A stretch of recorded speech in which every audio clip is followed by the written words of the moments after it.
Hello everyone, we have another leak on the Pipeline channel on Discord.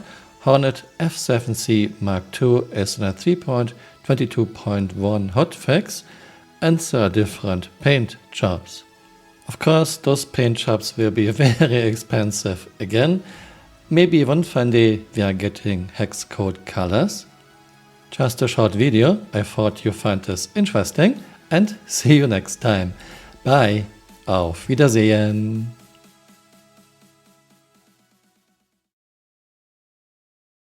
So essentially the process kind of begins with we want to get these pre-configured schemes done. So you could, for example, go off and go, oh, you know what, I want a NASA themed kind of skin, or I want, you know, a District 9 themed skin, or I want a pink Hello Kitty themed skin. And then essentially, you know, we as artists create, well, basically they're material files. They're tiny in memory. They're so small that we can have like hundreds of them if we want to, because they're all calling the same textures. That's what's done under the hood, okay?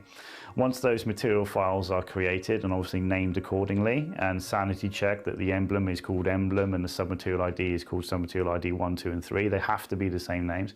That's then handed to tech design to then kind of set that up with the loadout that they're putting together for that ship. Further forward, we want these kind of paint configurations to become hex codes. So if you're in like a guild of 20 players, and you know the clan leader said, all right, this is our paint scheme, there's going to be no like guessing work. Like, you get the hex code, you put it in there, and it automatically will say, oh, you know what, we've got matte black against yellow against pink, something crazy, and every ship in your fleet, you can put that hex code on and it will automatically go into that color configuration. So there's a lot of kind of cool things, and as artists we do this stuff all day every day, and we were just like, well, why wouldn't we give the end user this functionality?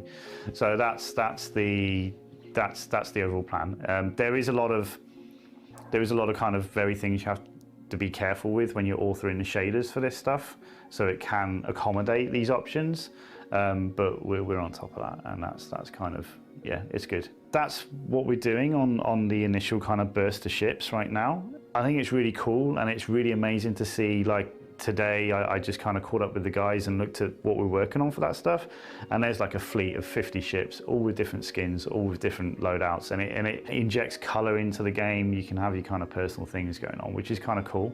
If I was going to pick one to fly and customize myself, I've always got a sweet spot for the Avenger. If it was me, I'd probably go for a dirty chrome kind of finish. The shape is just kind of so kind of primitive. To get some kind of highly reflective material on it, I think would just look super cool in space. So that's what I would go for.